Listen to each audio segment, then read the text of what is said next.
ഇത് മാസ് മോട്ടോഴ്സിൽ നിന്നാണ്. ഹോണ്ടയുടെ ഡിയോ വണ്ടി BS6 മോഡൽ വണ്ടിയാണ്. വർക്കിന് കയറിയിട്ടുണ്ട്. നമുക്ക് ജനറലായിട്ട് സർവീസോ കാര്യങ്ങളൊന്നുമില്ല. 1-2 കംപ്ലയിൻസുകളാണ് മെയിനായിട്ട് പറഞ്ഞത്.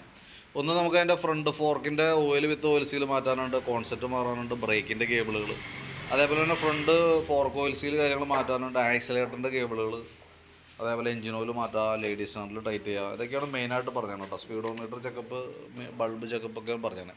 അപ്പോൾ നിലവിൽ നമുക്ക് അതിൻ്റെ വണ്ടി ഫുള്ളായിട്ട് ബോഡി അഴിക്കേണ്ട ഒരു സിറ്റുവേഷൻ ഉണ്ട്. കാരണം എന്താ വെച്ചാൽ കോൺസെപ്റ്റ് മാറണം, ആക്സിലേറ്റർ കേബിളൊക്കെ മാറ്റുന്ന സമയത്ത് നമുക്ക് ഫ്രണ്ട് ബോഡി അഴിച്ചാലാണ് നമുക്കത് ക്ലിയറായിട്ട് ചെയ്യാൻ പറ്റുള്ളൂ. കാരണം ആക്സിലേറ്ററിൻ്റെ കേബിളൊക്കെ വരാമെന്ന് പറഞ്ഞാൽ ഇതിൻ്റെ ഈ ശരിക്കും ഗ്രൗണ്ട് കവറിൻ്റെ ഉള്ളിൽ കൂടെ, ഫ്ലോർ കവറിൻ്റെ ഉള്ളിൽ കൂടെ ഒക്കെ ലോക്ക് ചെയ്ത് വന്നിട്ടുണ്ട്. അപ്പോൾ അത് മൊത്തത്തിൽ അഴിച്ച് നമുക്ക് 2 കേബിളുകളാണ് വരാം ആക്സിലേറ്ററിന്. ആ 2 കേബിൾ നമ്മൾ മാറ്റി റീസെറ്റ് ചെയ്യുന്നുണ്ട്.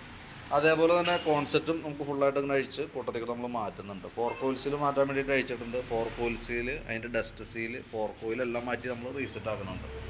അപ്പോൾ നിലവിൽ അതിൻ്റെ വർക്ക് ചെയ്തുകൊണ്ടിരിക്കുകയാണ്. പിന്നെ സ്പീഡോമീറ്റർ ഓൾറെഡി വർക്കിംഗ് അല്ല. അപ്പോൾ അത് നമ്മൾ മെക്കാനിസം ടൈറ്റ് അല്ല എന്നുണ്ടെങ്കിൽ നമുക്ക് ആ കേബിൾ മാറ്റി അത് വർക്കിങ്ങിലേക്ക് ആക്കിയെടുക്കാനായിട്ട് സാധിക്കും. അപ്പോൾ അതും കൂടി ഒന്ന് ട്രൈ ചെയ്ത് നോക്കാം. മീറ്റർ ടൈറ്റ് ആയിട്ടില്ല എന്നുണ്ടെങ്കിൽ നമുക്ക് അതും കൂടി ക്ലിയർ ചെയ്യാം. പിന്നെ അതേപോലെ തന്നെ എഞ്ചിൻ ഓയിൽ മാറുന്നുണ്ട്. ഇതൊക്കെയാണ് മെയിനായിട്ട് പറഞ്ഞിരിക്കുന്ന വർക്കുകൾ. അപ്പോൾ ഞാൻ അതിൻ്റെ നോക്കിയിട്ട് അതിൻ്റെ ഏകദേശം ഒരു എസ്റ്റിമേറ്റ് ഒക്കെ നോക്കിയിട്ടേ അതിൻ്റെ ഡീറ്റെയിൽസ് ഒന്ന് വാട്സാപ്പിലേക്ക് സെൻഡ് ചെയ്തിട്ടേക്കാം. വർക്ക് കംപ്ലീറ്റ് ആയിക്കാൻ വിളിക്കാം. നാളെ വൈകിട്ടത്തേക്കാണ് വണ്ടി ആവുള്ളൂ. വർക്ക് കംപ്ലീറ്റ് ആയിക്കുമ്പോൾ ഞാൻ എന്തായാലും വിളിച്ചോളാം കേട്ടോ. അപ്പോൾ ഫുള്ളായിട്ട് നമുക്ക് അഴിച്ചിട്ടുള്ള റിപ്പയറിംഗ് ആണ് വേണ്ട. കാരണം എന്ന് വെച്ച് കഴിഞ്ഞാൽ എല്ലാ ഭാഗങ്ങളും നമുക്ക് അഴിക്കാതെ കൊണ്ട് ചെയ്യാതെ ക്ലിയറായിട്ട് ചെയ്യാൻ പറ്റില്ല. അതുകൊണ്ട് തന്നെയാണ് ഫുൾ ബോഡി അഴിച്ചിട്ട് നമ്മൾ ചെയ്യുന്നത് കേട്ടോ. അപ്പോൾ അതിൻ്റെ ഡീറ്റെയിൽസ് വാട്സാപ്പിലേക്ക് ഇട്ടേക്കാം, എസ്റ്റിമേറ്റ് അടക്കാം. ഓക്കെ.